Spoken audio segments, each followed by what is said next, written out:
राजा के यहाँ बुद्ध का जन्म हुआ। पिता ने ज्योतिषियों को बुलाकर भविष्य पूछा। उन्होंने कहा, या तो यह सम्राट होगा या तो यह साधु होगा।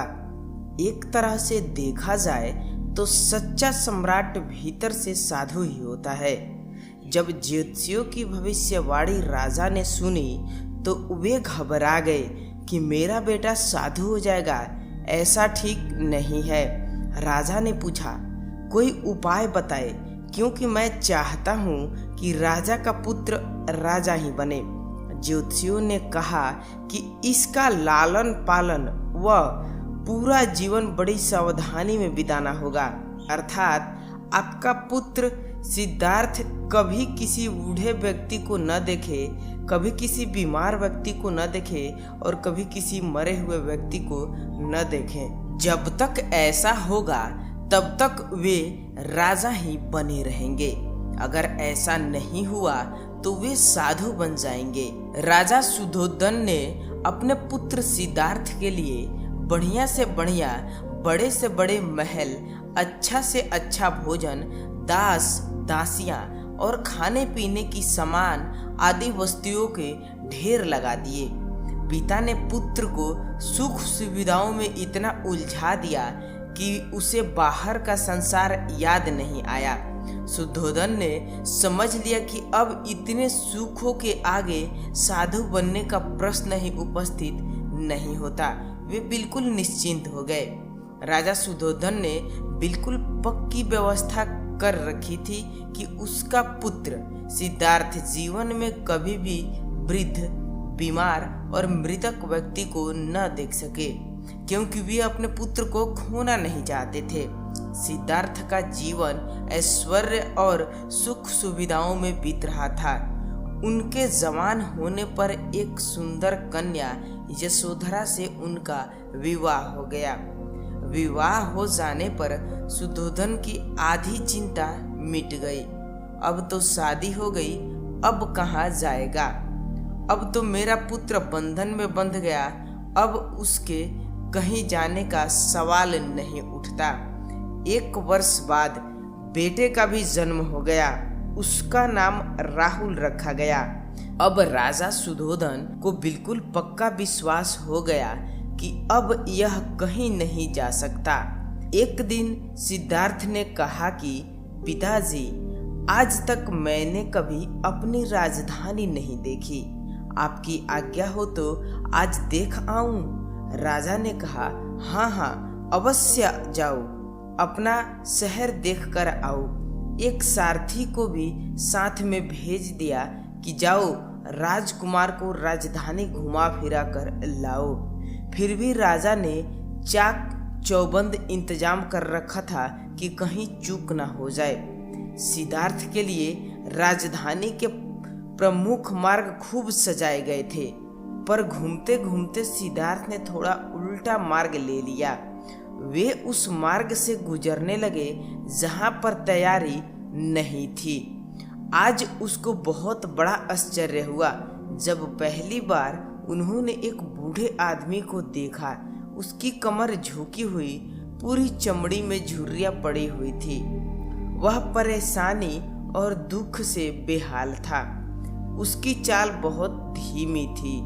बूढ़े की झुकी हुई कमर को देखकर सिद्धार्थ को एक झटका लगा और सारथी से उन्होंने पूछा, क्या एक दिन मैं भी बूढ़ा हो जाऊंगा? सारथी ने कहा, हाँ राजकुमार, हर व्यक्ति के जीवन में 3 अवस्थाएं होती है, बचपन, जवानी और बुढ़ापा। एक दिन तुम भी बुढ़ापे की अवस्था में जाओगे। हे राजकुमार, यह संसार का नियम है। चाहे गरीब हो या अमीर, सबका शरीर शिथिल अर्थात बूढ़ा जरूर होता है। राजकुमार सोच में पड़ गया। सारथी ने रथ को आगे बढ़ाया तो कुछ दूरी पर एक बीमार व्यक्ति मिला जो रोगों से घिरा हुआ था। उस पीड़ित व्यक्ति को देखकर राजकुमार का मन बहुत ही दुखी हुआ। राजकुमार ने पूछा, इसको क्या हुआ है? सारथी ने कहा, यह व्यक्ति बीमार है, इसीलिए यह कराह रहा है। इस संसार में दुख और सुख दोनों है।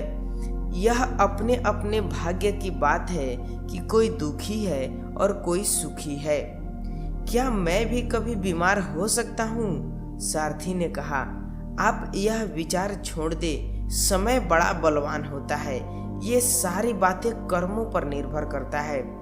चाहे राजा हो या रंक, सुख दुख सब पर आते हैं। अगर शरीर में कोई रोग आना है तो वह आएगा। यह सब सुनकर राजकुमार सोच में पड़ गया। सारथी ने रथ को कुछ और आगे बढ़ाया तो सामने 4 कंधों के ऊपर एक अर्थी को जाते हुए देखा। राजकुमार ने ऐसा पहली बार देखा था। उसने सारथी से पूछा, यह क्या है? यह आदमी मर गया है, यह मुर्दा है। जो व्यक्ति मर जाता है उसे बांधकर शमशान भूमि में ले जाते हैं, फिर वहां पर उसे जला दिया जाता है। राजकुमार ने कहा, क्या सबको मरना पड़ता है? हाँ, सबको मरना पड़ता है। यह मृत्यु लोक है। जो जन्म लेता है उसे कभी न कभी अवश्य ही मरना पड़ता है। तो इसका मतलब यह हुआ कि ठीक इसी तरह से एक दिन मुझे भी मरना होगा। मेरी देह भी मुर्दा होगी, मुझको भी 4 कंधों पर उठाकर ले जाया जाएगा। मुझे भी ऐसे ही रस्सियों से बांधा जाएगा। मेरे भी आगे पीछे घर के सदस्य रोएंगे, तड़पेंगे और जिस संसार को मैंने इकट्ठा किया है वह सारा का सारा मुझसे छूट जाएगा। इसका मतलब यह हुआ कि एक दिन मैं भी मर जाऊंगा। क्या एक दिन यशोधरा भी मर जाएगी? क्या एक दिन मेरा राहुल भी मर जाएगा? सारथी ने कहा, हाँ राजकुमार, एक दिन मैं भी मरूंगा, आप भी मरेंगे, यशोधरा भी मरेगी और राहुल भी मरेगा, क्योंकि यह सब मरने के लिए ही पैदा होते हैं। उस रात सिद्धार्थ सो न सके। सोचने लगे कि क्या संसार में इतना दुख है, रोग है, बुढ़ापा है, और ऐसे में मैं खा पीकर कैसे जी सकता हूँ? नहीं नहीं, ऐसा मुझसे नहीं हो सकता। मुझे खोजना होगा उस तत्व को जो दुख, पीड़ा और शोक से रहित हो, जो भय, भ्रम और भूल से परे हो, जो अनंत आनंद से भरा हो, जिसे पाकर फिर और कुछ पाने की इच्छा ना हो। सिद्धार्थ वैराग्य के शिखर तक पहुंच चुके थे। बस उसी रात को घर छोड़ दिया। सारथी से कहा कि नगर की सीमा से दूर ले चलो। नगर के बाहर पहुंचकर सारथी को लौटा दिया। फिर कई दिनों तक वन में चलते गए। एक घने पीपल के वृक्ष के नीचे आसन लगा करके और ध्यान में लीन हो गए। दोस्तों, इस कहानी से ये हमें शिक्षा मिलती है कि ये सब मोह माया है। इस दुनिया में आप कभी भी किसी का दिल न दुखाएं, सबको साथ मिलाकर जरूर चले। जो जन्म लिया है वो जरूर मरेगा। आप किसी भी बात का घमंड ना करें।